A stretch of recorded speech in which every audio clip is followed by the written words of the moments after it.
Aloha folks, my name is Spoonks and I watched Wonder Woman 1984. It was okay. Now I don't think it's as bad as everyone else has made it out to be, but still, with how good the first one was and how this movie was built up and the talent that went into this, it is kind of disappointing that this movie just only ended up being just okay. First, the things I like about the movie. The first positive thing I can say about this movie is that, as with any superhero movie, the action sequences are great. They're fun, have a ton of energy, well shot, and are pretty enjoyable, albeit a bit goofy at times, but it fits in with the tone that the movie is going for, which I also appreciated. While it didn't nail it fully, I definitely appreciated it more than I liked the tone this movie was going for. It was going for that Christopher Reeve Superman type feeling, and I definitely appreciated and admired what the filmmakers were trying to do. I liked a lot of the characters in the movie, but easily the best character was Max Lord, played by the wonderful Pedro Pascal, who just steals the show. He's hamming it up and is having the time of his life. Not to mention that the character is easily the most developed and honestly, most likable and well-rounded character in the movie, despite being one of the main villains. I also really like the chemistry between Gal Gadot and Chris Pine a lot, as it's one of the few things carried from the first movie that actually maintains itself along with the action sequences, but I already talked about that. But yeah, they have great chemistry in this movie. They play off of each other well, and you can really tell that they love and care for each other and show that love every time they're on screen together. And lastly, I do think the ending here is much better than its predecessor. This one felt more in line with the vision the director was trying to do, and I felt it wrapped up the movie better than the insanity that was the first film's climax, which I heard was not what the director of the first one wanted. It was a studio thing, so I'm glad that the ending here is more in line with what the director wanted to do rather than studio meddling. But unfortunately, that is where the positives I have for this movie end, as I do have a fair share of problems I had with this movie.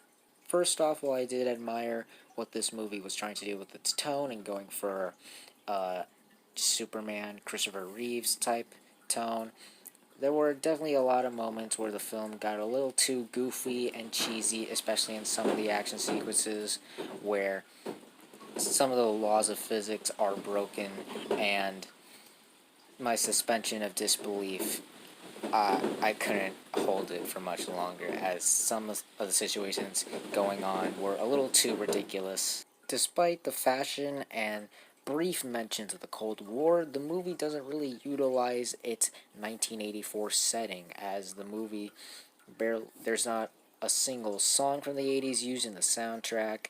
There are not that many jokes used revolving around the 80s. And honestly, this could have taken place in any other point in history. For all we know, this could have taken place in 1773.